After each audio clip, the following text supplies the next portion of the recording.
Good morning all of you. ఈరోజు companies సంబంధించిన చాప్టర్లో ప్రైవేట్ కంపెనీకి పబ్లిక్ కంపెనీకి ఉన్నటువంటి తేడాలు చూద్దాం. అంటే మనము టైప్స్ ఆఫ్ కంపెనీస్ చెప్పుకున్నప్పుడు డిఫరెంట్ టైప్స్ ఆఫ్ కంపెనీస్ గురించి డిస్కస్ చేసుంటాం. చార్టర్డ్ కంపెనీస్ అని, అంటే ఒక రాజశాసనం ద్వారా ఏర్పడేటటువంటి కంపెనీలు చార్టర్డ్ కంపెనీస్. అలాగే స్టాట్యుటరీ కంపెనీస్ అని, శాసనాత్మకమైన కంపెనీలని. అలాగే గవర్నమెంట్ కంపెనీస్ అని. ఇట్లా డిఫరెంట్ టైప్స్ ఆఫ్ కంపెనీస్ చెప్పుకుంటూ వెళ్ళే సందర్భంలో ప్రైవేట్ కంపెనీ పబ్లిక్ కంపెనీకి కూడా మనం డిస్కస్ చేస్తాం. అయితే ఇక్కడ ప్రధానంగా ఈ రెండు కంపెనీల మధ్యలో ఉన్నటువంటి తేడాలు ఏంటనేది అబ్జర్వ్ చేద్దాము. అంటే ఈ ప్రైవేట్ కంపెనీకి పబ్లిక్ కంపెనీకి మధ్య డిఫరెన్సెస్ని మనం ఎలా డీవియేట్ చేసి చూస్తామంటే, నంబర్ ఆఫ్ మెంబర్సు, క్యాపిటల్ని బేస్ చేసుకోవడము, అలాగే కంపెనీ నేమ్ని బట్టి మనము సింపుల్గా ప్రైవేట్ కంపెనీనా పబ్లిక్ కంపెనీనా అనేది ఐడెంటిఫై చేయొచ్చు. చూడండి, ప్రైవేట్ కంపెనీ అయినట్లయితే మినిమము ఎంతమంది ఉండాలంటే ఇద్దరు ఉండాలి మెంబర్స్. అంటే ఒక ఇద్దరు కలిసి కంపెనీని స్టార్ట్ చేసుకోవచ్చు. మినిమం ఎంతమంది ఉండాలి? 2 మెంబర్స్ ఉండాలి. మినిమం 2 నంబర్ ఆఫ్ మెంబర్స్ ఉండాలి ప్రైవేట్ కంపెనీకి. అదే పబ్లిక్ కంపెనీ స్టార్ట్ చేసుకోవాలంటే మనము మినిమం 7 మెంబర్స్ ఉండాలి. మినిమం 7 మెంబర్స్ ఉండాలి. అయితే ఎంతమంది ఉండొచ్చు, మ్యాక్సిమం లిమిట్ ఎంత మెంబర్స్ అంటే, ప్రైవేట్ కంపెనీ మ్యాక్సిమం 50 మెంబర్స్తో మెయింటైన్ చేయొచ్చు, అంతకంటే ఎక్కువ ఉండకూడదు. అంటే ఓ ప్రైవేట్ కంపెనీ పెట్టాలంటే మినిమం 2 మెంబర్స్ ఉండాలి, మ్యాక్సిమం 50 మెంబర్స్ ఉండాలి. మినిమం 2 మెంబర్స్ ఉండాలి, మ్యాక్సిమం 50 మెంబర్స్ ఉండాలి. ఎక్కడ? ప్రైవేట్ కంపెనీ విషయంలో. అదే పబ్లిక్ కంపెనీ విషయానికి వస్తే మినిమం 7 మెంబర్స్ ఉండాలి పబ్లిక్ కంపెనీ స్టార్ట్ అవ్వాలంటే. మరి ఎంతమంది ఉండాలి అక్కడ? ఈజ్ దర్ ఎనీ లిమిట్ అంటే there is no limit. There is no limit. ఎంతమంది అయినా సరే, నూక్ ఆఫ్ ద వరల్డ్ మనం వితౌట్ ఫోర్సు ఎవరికి ఇంట్రెస్ట్ ఉంటే వాళ్ళని మనం మెంబర్స్గా జాయిన్ చేసుకోవచ్చు. చూడండి, ప్రైవేట్ కంపెనీకి పబ్లిక్ కంపెనీకి ఉన్న తేడా. ప్రైవేట్ కంపెనీలో అట్లీస్ట్ ఇద్దరు ఉండాలి, మ్యాక్సిమం 50 ఉండాలి. పబ్లిక్ కంపెనీలో మినిమం 7 మెంబర్స్ ఉండాలి, మ్యాక్సిమం అనేది ఎంతైనా ఉండొచ్చు. దానికి ఇంత అనేటటువంటి లిమిట్ అనేది లేదు. అలాగే క్యాపిటల్ విషయానికి వస్తే మనము కంపెనీస్ విషయానికి వచ్చేటప్పటికి షేర్ క్యాపిటల్, వాటా మూలధనం అని మాట్లాడతాం. ఈ షేర్ క్యాపిటల్ కూడా డిఫరెంట్ టైప్స్ ఆఫ్ క్యాపిటల్స్ ఉన్నాయి. ఆథరైజ్డ్ క్యాపిటలు, అక్కడి నుంచి సబ్స్క్రైబ్డ్ క్యాపిటలు, అన్సబ్స్క్రైబ్డ్ క్యాపిటలు. అంటే ఎంత క్యాపిటల్ మనం తెచ్చుకునేటటువంటి ఆథరైజేషన్ తీసుకున్నామో రిజిస్టర్ దగ్గర నుంచి, దాన్ని మనము ఆథరైజ్డ్ క్యాపిటల్ అని పిలుస్తాం. ఎంతైతే మనకు ఆథరైజేషన్ ఉందో అంతా క్యాపిటల్ తెచ్చుకోవాల్సిన అవసరము ఎట్ ఏ టైం ఉండకపోవచ్చు. ఏ సంవత్సరానికి మనం ఎంత క్యాపిటల్ కావాలో అంత క్యాపిటల్ని మాత్రమే ఆథరైజేషన్ క్యాపిటల్లో నుంచి షేర్స్ ఇష్యూ చేస్తాం. ఫర్ ఎగ్జాంపుల్కి 10 కోట్ల రూపాయలు ఆథరైజేషన్ క్యాపిటల్ అని మనము మెమరాండమ్ ఆఫ్ అసోసియేషన్లో చూపించామనుకోండి. అంటే ఎంఓఏ మనం రిజిస్టర్కి సబ్మిట్ చేసేటప్పుడు అందులో ఉన్నటువంటి క్లాజెస్ ఏవైతే ఉన్నాయో, నేమ్ క్లాజు, సిచ్యుయేషన్ క్లాజు, అలాగే క్యాపిటల్ క్లాజు అని ఒకటి ఉంటుంది. ఈ క్యాపిటల్ క్లాజు, మూలధనపు క్లాజులో మనం ఏం చేయాలి అంటే, ఆథరైజ్డ్ క్యాపిటల్ ఎంత, కంపెనీ తన భవిష్యత్తులో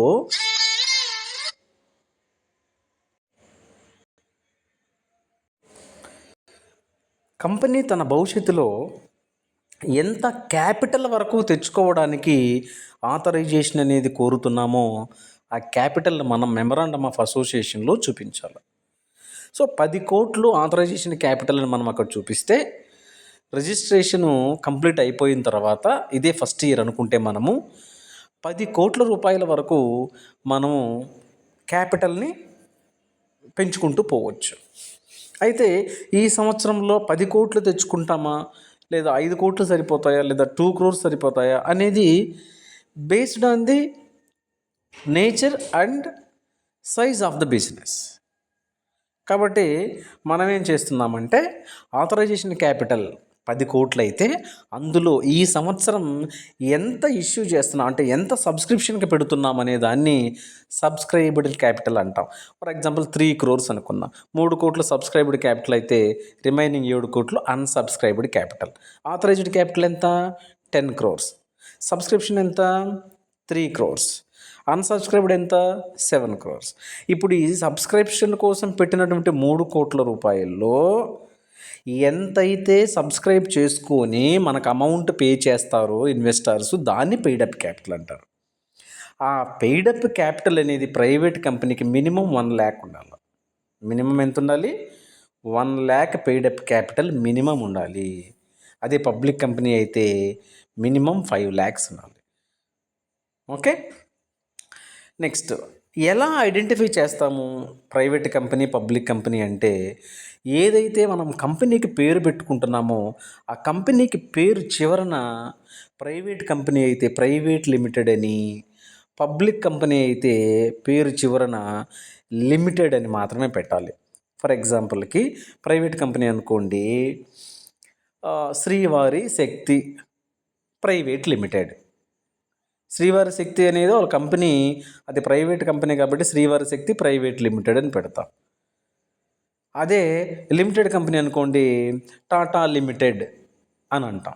అంటే టాటా లిమిటెడ్ అనేది పబ్లిక్ కంపెనీ, ఇదేమో ప్రైవేట్ లిమిటెడ్ అని ఉంది కాబట్టి ప్రైవేట్ కంపెనీ అని అర్థం చేసుకోవాలి. అయితే షేర్ని ట్రాన్స్ఫర్ చేసుకునే విషయంలో ప్రైవేట్ కంపెనీలో అవకాశం ఉండదు. ఇట్ కెనాట్ ట్రాన్స్ఫర్ దైర్ షేర్స్ని ప్రైవేట్ కంపెనీలో ట్రాన్స్ఫర్ చేసుకోలేము. ఎందుకంటే పబ్లిక్కి ఇష్యూ చేసేటటువంటి రైట్ ఉండదు అక్కడ.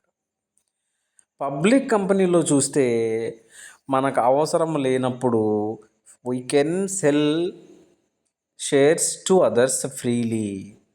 చాలా సులభంగా, ఎటువంటి రిస్ట్రిక్షన్స్, ఎటువంటి అనుమతులు లేకుండా మనకు నచ్చిన టైంలో నచ్చిన వ్యక్తులకి నచ్చిన ప్రైస్కి సేల్ చేసేయచ్చు. సో ట్రాన్స్ఫర్ ఆఫ్ షేర్ అనేది ప్రైవేట్ కంపెనీలో చేయలేము. పబ్లిక్ కంపెనీలో మన షేర్ని మనం కొనచ్చు, మనకు వద్దనుకుంటే అమ్మేయచ్చు. పబ్లిక్ ఇష్యూ ఆఫ్ క్యాపిటల్ చూస్తే ఎలా ఉంటుందంటే it cannot procure capital from the public. ఇది పబ్లిక్ నుంచి క్యాపిటల్ని ప్రొక్యూర్ తెచ్చుకోలేదు. ఇది సెక్యూర్ కాదు, ప్రొక్యూర్ అనుకోవాలి దీన్ని. It cannot procure capital from the public నుంచి కావాల్సిన క్యాపిటల్ ఏదైతే కంపెనీకి అవసరం ఉందో దాన్ని తెచ్చుకోవడానికి అవకాశం లేదు ప్రైవేట్ కంపెనీకి. అదే public company can procure capital from the public నుంచి క్యాపిటల్ని తెచ్చుకోవడానికి అవకాశం ఉంటుంది. అంటే ప్రైవేట్ కంపెనీ ఏం చేయాలా? సొంతంగా అప్పులు తెచ్చుకోవడమో, ఫైనాన్షియల్ ఇన్స్టిట్యూషన్స్ నుంచి తెచ్చుకోవడమా, లేదా కమర్షియల్ బ్యాంక్స్ నుంచి తెచ్చుకోవడమా, ఏదో, లేకపోతే ఓన్ క్యాపిటల్ని వాళ్ళు బిజినెస్కి తీసుకురావడమా చేసుకోవాల్సి ఉంటుంది తప్ప పబ్లిక్ నుంచి మాత్రం ఎట్టి పరిస్థితుల్లో ప్రొక్యూర్ చేసుకోలేరు ఎవరు? Private companies. అదే పబ్లిక్ కంపెనీ అయితే ఓన్డ్ క్యాపిటల్ ఉంటుంది, డెట్ క్యాపిటల్ కూడా ఉంటుంది. డెట్ క్యాపిటల్ అంటే they can procure capital from the public through issuing shares డిబెంచర్స్ని ఇష్యూ చేసి కూడా పబ్లిక్ కంపెనీ వాళ్ళు ఏం చేస్తారంటే పబ్లిక్ నుంచి కావాల్సిన క్యాపిటల్ని ప్రొక్యూర్ చేసుకోవచ్చు. ఇకపోతే కమెన్స్మెంట్ ఆఫ్ బిజినెస్ స్టార్ట్ చేసేటటువంటి విషయంలో కూడా ప్రైవేట్కి పబ్లిక్ కంపెనీకి ఒక చిన్న డిఫరెన్స్ ఉంది. ప్రైవేట్ కంపెనీ పెట్టాలనుకుంటే మనము రిజిస్ట్రార్ దగ్గరికి వెళ్ళి అవసరమైన డాక్యుమెంట్స్ని ప్రొవైడ్ చేస్తే, మెమరాండమ్ ఆఫ్ అసోసియేషన్ కావచ్చు, సంస్థాపన పత్రం, ప్రాస్పెక్టస్ కావచ్చు, పరిచయ పత్రం, ఆర్టికల్స్ ఆఫ్ అసోసియేషను, ఇట్లా కొన్ని డాక్యుమెంట్స్ ఉంటాయి ఏదైనా కంపెనీని మనం స్టార్ట్ చేయాలంటే. అవసరమైన డాక్యుమెంట్స్ని రిజిస్ట్రార్ దగ్గరికి ఇచ్చిన తర్వాత రిజిస్టర్ ఓకే చేసేసిన తర్వాత ఇమీడియట్గా బిజినెస్ని స్టార్ట్ చేసేయచ్చు. It can start its business immediately upon it's incorporation. Company పేరు నమోదు అయిపోయిన తర్వాత వెంటనే మనం దేనికోసం చూడనక్కర్లేదు. మనకి ఇమ్మీడియట్గా రిజిస్ట్రార్ ఏం చేస్తాడంటే సర్టిఫికేట్ ఆఫ్ ఇన్కార్పొరేషన్ అనే ఒక సర్టిఫికేట్ ఇస్తాడు మనకి. ఇక్కడ ప్రైవేట్ కంపెనీలో ఏం చేస్తామంటే అవసరమైన డాక్యుమెంట్స్ అన్నింటినీ రిజిస్టర్కి సబ్మిట్ చేసి మన కంపెనీని రిజిస్ట్రేషన్ చేసేసుకున్నప్పుడు మనకు సర్టిఫికేట్ ఆఫ్ ఇన్కార్పొరేషన్ అనేటటువంటి ఒక సర్టిఫికేట్ ఇస్తారు. ఆ సర్టిఫికేట్తో ఇమ్మీడియట్గా అదే రోజున మనము బిజినెస్ని స్టార్ట్ చేసేయచ్చు. కానీ పబ్లిక్ లిమిటెడ్ కంపెనీలో అలా జరగదు. మనం ఏం చేయాలంటే అవసరమైన డాక్యుమెంట్స్ అన్నింటినీ ప్రాస్పెక్టస్ ఇచ్చి, మెమరాండమ్ ఆఫ్ అసోసియేషన్ ఇచ్చి, ఆర్టికల్స్ ఆఫ్ అసోసియేషన్ ఇచ్చి, అంటే పరిచయ పత్రము, సంస్థాపన పత్రము, నియమావళి అన్నింటినీ రిజిస్టర్కి ప్రొవైడ్ చేసి అన్ని విషయాలు తను సాటిస్ఫై అయితే అప్పుడు మనకు సర్టిఫికేట్ ఆఫ్ ఇన్కార్పొరేషన్ అనేటటువంటిది ఇమ్మీడియట్గా ఇస్తారు. సర్టిఫికేట్ ఆఫ్ ఇన్కార్పొరేషన్ అనే సర్టిఫికేట్ ఇస్తారు. అంటే కంపెనీ నమోదైనట్టు ఒక పత్రం ఇస్తారు. ఆ సర్టిఫికేట్ మాత్రమే ఉంటే సరిపోదు పబ్లిక్ కంపెనీకి. ఇంకొక సర్టిఫికేట్ కూడా రిజిస్ట్రార్ దగ్గర నుంచి తెచ్చుకోవాల్సి ఉంటుంది మనం విత్ ఇన్ ఇయర్లో. దాన్ని certificate of commencement of business అని పిలుస్తారు. వ్యాపార ప్రారంభ ధ్రువపత్రము అంటారు దాన్ని. ఆ certificate of commencement of business వచ్చిన తర్వాత మనము బిజినెస్ని స్టార్ట్ చేయాల్సి ఉంటుంది. It has to obtain a certificate for starting. ఎందుకని ఇటు చెప్తున్నాడు చూడండి. It cannot start its business immediately after its incorporation. Incorporation అంటే నమోదు చేయడం, రిజిస్ట్రేషన్ అవ్వడం. కంపెనీ రిజిస్ట్రేషన్ చేసేసిన వెంటనే ప్రైవేట్ కంపెనీ బిజినెస్ స్టార్ట్ చేయొచ్చు అనుకున్నాం. It can start its business. But public limited company it cannot start the business immediately after getting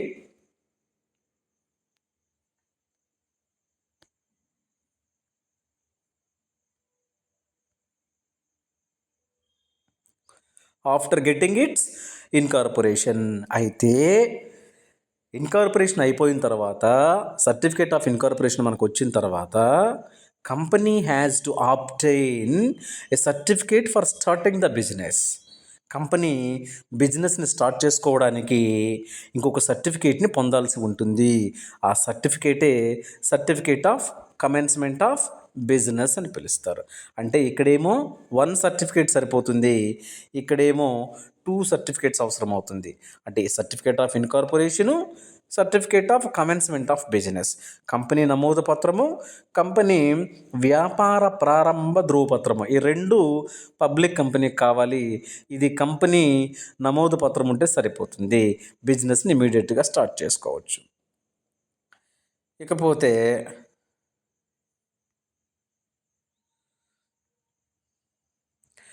bored of directors విషయం చూసినట్లయితే ఎంతమంది బోర్డ్ ఆఫ్ డైరెక్టర్స్ ఉండాలి మనకంటే, ప్రైవేట్ కంపెనీలో మినిమం 2 డైరెక్టర్లు ఉండాలా.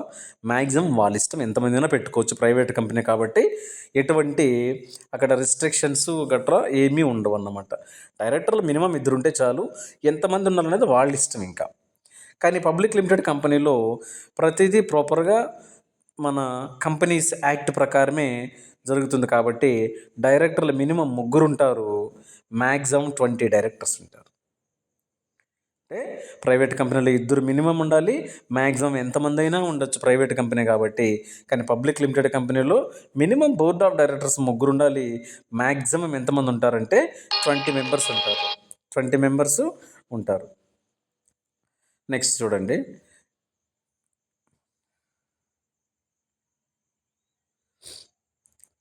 Appointment and retirement of directors ఇస్తే డైరెక్టర్స్ని ఎలా అపాయింట్ చేస్తాము, ఎలా రిటైర్ చేస్తాము, దానికి ఏమైనా విధి విధానాలు ఉన్నాయా అంటే, ప్రైవేట్ కంపెనీలో ఒక సింగిల్ రెజల్యూషన్తో డైరెక్టర్ని అపాయింట్ చేయొచ్చు, లేదా డైరెక్టర్స్ రిటైర్మెంట్ని ప్రకటించవచ్చు. ఒక సింపుల్ రెజల్యూషన్ సరిపోతుందన్నమాట. అందరికీ ఒక రెజల్యూషన్ పంపించేస్తే సరిపోతుంది. కానీ పబ్లిక్ లిమిటెడ్ కంపెనీలో స్పెషల్ రెజల్యూషన్ అనేది అవసరం అవుతుంది. కంపల్సరీగా కంపెనీ యాక్ట్ ప్రకారము బోర్డ్ ఆఫ్ డైరెక్టర్స్ అందరూ కూర్చొని డిస్కస్ చేసుకొని సపరేట్గా ఒక రెజల్యూషన్ అనేది అవసరము. ఆ రెజల్యూషన్ అందరికీ పంపించి కావాల్సినంత మంది దగ్గర 1/3 అట్లీస్ట్ మనం ఒపీనియన్ కలెక్ట్ చేసుకొని అప్పుడు డైరెక్టర్స్ని నియమించడం కానీ డైరెక్టర్స్ని విరమించుకోవడం విషయంలో కానీ ఒక డెసిషన్ తీసుకోవాల్సి ఉంటుంది. ఇకపోతే రెమ్యునరేషన్, ఎవరైతే కంపెనీని మేనేజ్ చేస్తున్నారో వాళ్ళకి వాళ్ళ షేర్ ఆఫ్ ప్రాఫిట్ కాకుండా రెమ్యునరేషన్ అనేది ఉంటుందన్నమాట. వాళ్ళు పనిచేసిన దానికి ఎక్స్ట్రా అమౌంట్ ఉంటుందన్నమాట. దాన్ని మేనేజరియల్ రెమ్యునరేషన్ అంటారు. There are no restrictions on the remuneration of directors and managing directors. Private కంపెనీలో డైరెక్టర్స్కి కానీ మేనేజింగ్ డైరెక్టర్స్ ఎండీస్ కానీ వీళ్ళకి చెల్లించేటటువంటి రెమ్యునరేషన్ విషయంలో రెస్ట్రిక్షన్స్ ఏమి ఉండవు. వాళ్ళందరూ కలిసి కూర్చొని ఇంత అమౌంట్ తీసుకుంటామని అంటే అయిపోతుంది అక్కడికి, పెద్ద ప్రాబ్లం ఏం లేదు వాళ్ళకి ఇచ్చే రెమ్యునరేషన్లో. బట్ పబ్లిక్ కంపెనీలో మాత్రం సమ్ రెస్ట్రిక్షన్స్ ఉన్నాయి. కొన్ని రెస్ట్రిక్షన్స్ అయితే ఉన్నాయి. బోర్డ్ ఆఫ్ డైరెక్టర్స్ అందరూ కూర్చొని మాట్లాడుకొని ఎట్లా మేనేజింగ్ డైరెక్టర్స్ విషయం ఏంటి పరిస్థితి, డైరెక్టర్ విషయం ఏంటి, వాళ్ళ రెమ్యునరేషన్ పరిస్థితి ఎలా ఉంటుంది, ఇవన్నీ కూర్చొని డిస్కస్ చేసుకున్న తర్వాతనే ఎంత ఏంటి అనేది ప్రొవైడ్ చేయడం జరుగుతుంది. ఇది ప్రైవేట్ కంపెనీకి పబ్లిక్ కంపెనీకి మధ్య ఉన్నటువంటి డిఫరెన్సెస్.